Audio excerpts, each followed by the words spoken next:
Okay, so I've opened this up. You can remove the whole optical assembly from it. It's quite heavy, that piece of Invar. It's quite thick, almost 3/4 of an inch thick or so. But basically, what's going on with my lighting? There we go.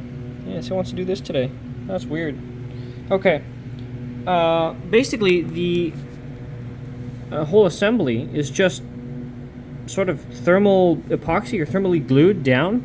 It's not soldered, which is very interesting. So you can just lift the whole assembly up over it once you get the whole optical bench out, and this will just sort of stay here, which is a very interesting thing about this.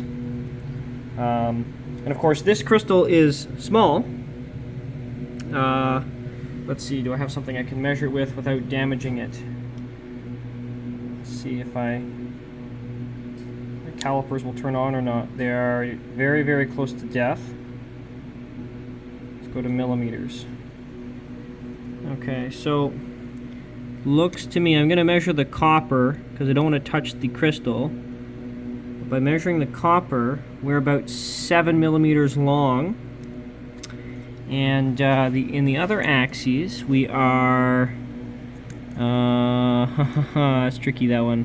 Maybe I can do across the top of the crystal? Yeah, sort of. We are 3.2 or so millimeters this direction. And in terms of height, let's see, what are we here, height-wise?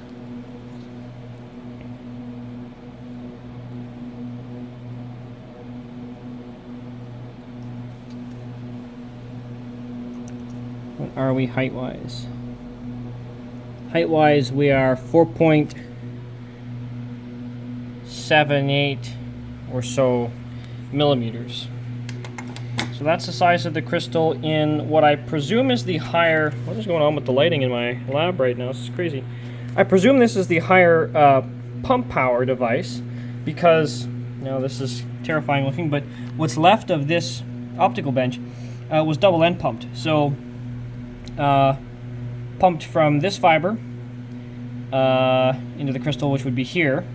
And unfortunately, the other cavity mirror was broken off on this setup. And here's the other pump that someone had cut off. Pump fiber would sit here normally, and then through the crystal or through the prism, and then pump the other side. So that's what came out of this here. Now on mine, I'll show you that in a sec. Now on mine, we have a bit of a different situation. I think this is I was told this was the better module, where they use this setup for the pump collimation into the, or focusing into the Vanadate crystal. And the optics in here are slightly better for the isolator. So this crystal is quite a bit longer than on the other setup, but I think this is all sort of assembled the same way.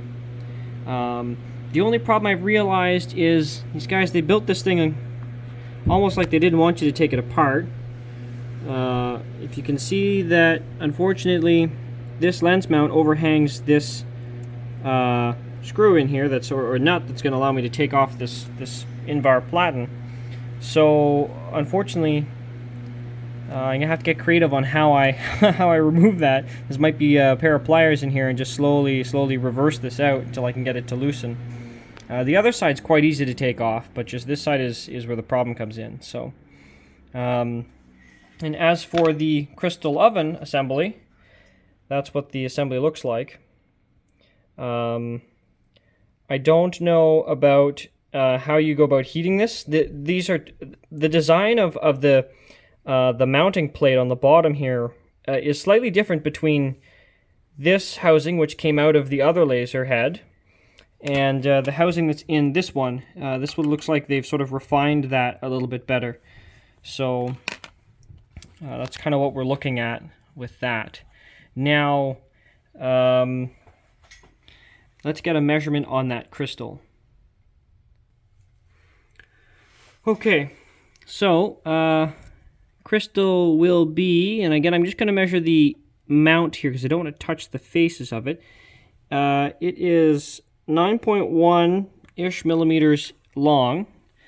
Well, I may have touched the surface of it, but it's damaged anyways. So, and its width is going to be, or thickness here is going to be 3.95.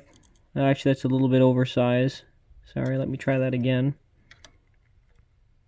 There. The correct width is going to be 3.09, and the thickness, or height, is going to be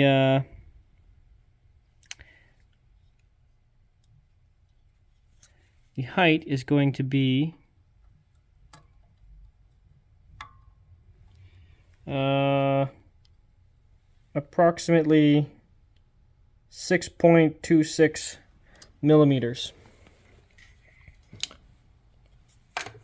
So that's what's currently in this head.